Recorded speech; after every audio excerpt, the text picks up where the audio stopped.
কিভাবে আপনি আপনার জমির মামলা দ্রুত শেষ করতে পারবেন? আপনি কি জানেন জমির মামলা বছরের পর বছর ধরে কেন চলতে থাকে? এর বেশিরভাগ সময় আমরা আদালতের কিছু নিয়ম কানুন না জানার কারণেই নিজের অজান্তেই সময় বাড়াই।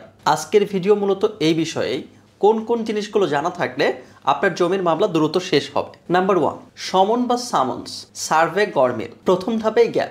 ডিফেন্ডেন্টের কাছে সমন সঠিকভাবে সার্ভ না হলে শুনানি শুরু দেরি হয়। ব্যক্তিগত সার্ভ, পোস্ট বা সাবস্টিটিউটেড সার্ভিস কোনটা লাগবে, কবে সম্পূর্ণ হবে, এখানেই মামলার ঘড়ি থেমে যায় অনেকটা। লিখিত জবাব বা রিটেন স্টেটমেন্ট। সমন পেলেই নির্দিষ্ট সময়ে লিখিত জবাব দিতে হয়। অনেকেই সময়সীমা, কন্টেন্ট আর সংযুক্ত নথি বোঝেন না, আবার সময় চান। কোর্ট নথি ঠিক করতে বলে, এভাবেই সপ্তাহের পর সপ্তাহ, মাসের পর মাস কেটে যায়। নাম্বার 3, বারবার তারিখ বা অ্যাপয়েন্টমেন্ট নেয়া। আজ সাক্ষ্য নেই, নথি আনিনি, আইনজীবী ব্যস্ত, এসব কারণে বারবার তারিখ নেওয়া হয়। আইন যেটুকু সময় টেনে দিয়েছে, বাস্তবে তা কড়াভাবে ফলো না হলে ক্যালেন্ডার লম্বা হয়ে যায়। এক্ষেত্রে আপনার আইনজীবী আপনার মামলা নিয়ে কতটা কেয়ারফুলি সেই বিষয়ে আপনাকে সচেতন থাকতে হবে। কারণ আপনার আইনজীবী যদি আপনার মামলা নিয়ে কেয়ারফুলি না থাকে, তখন দেখা যাবে তিনি নিজে হাজিরা দেবেন না বা নথি প্রস্তুত করবেন না বা সময় চাইবে। এভাবেই দিনের পর দিন কোর্ট বাড়াতে থাকবে। তখন দেখা যাবে দিনের পর দিন, মাসের পর মাস শেষ হয়ে যাবে, কিন্তু আপনার মামলা শেষ হবে না। প্রতিবার শুনানিতে উকিলকে ফি পরিশোধ করতে হবে।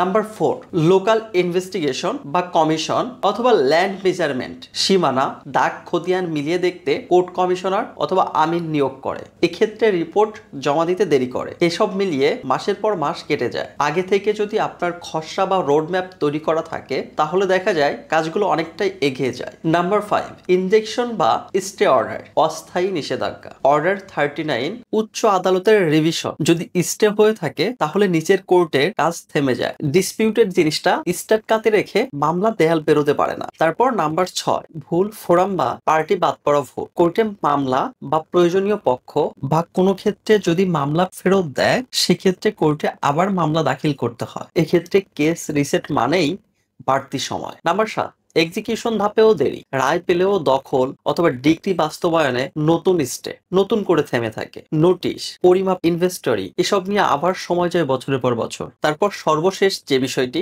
সেটা হচ্ছে জজ কোর্ট ব্যাকলগ। প্র্যাকটিক্যাল রিয়েলিটি সবকিছুর উপরে যেটা রয়েছে, সেটা হচ্ছে মামলার জট আর জাজের স্বল্পতা, যার ফলে প্রতিটি ধাপে শুনানির ফাঁকাটাই বিশাল লম্বা। এ সকল কারণে মূলত বাংলাদেশের মামলার রায় আসতে এত বেশি দেরি হয়। তবে এখানে যে বিষয়গুলো আপনি নিজেই সংশোধন করতে পারবেন বা নিজেই এগিয়ে রাখতে পারবেন, সেই বিষয়গুলো আপনাকে সতর্ক থাকতে হবে। তাহলেই আপনি আপনার মামলার রায় দ্রুত পেয়ে যাবেন। যেমন আবারও মনে করিয়ে দিতে চাই, আপনার আইনজীবী যদি আপনার মামলার প্রতি কেয়ারফুলি না থাকে, তাহলে কিন্তু শুনানি করতে করতেই বছর কেটে যাবে। ভিডিওটি ভালো লেগে থাকলে শেয়ার করে অন্যদেরকে দেখার সুযোগ করে দিন। এছাড়া ভিডিওটির কোথাও না বুঝে থাকলে কমেন্ট করতে পারেন এবং বিশেষ প্রয়োজনে ফ্রি এবং পেইড পরামর্শের জন্য ইনবক্সে মেসেজ করতে পারেন। কারণ মনে রাখবেন, ইউর রাইট, আওয়ার ফাইট।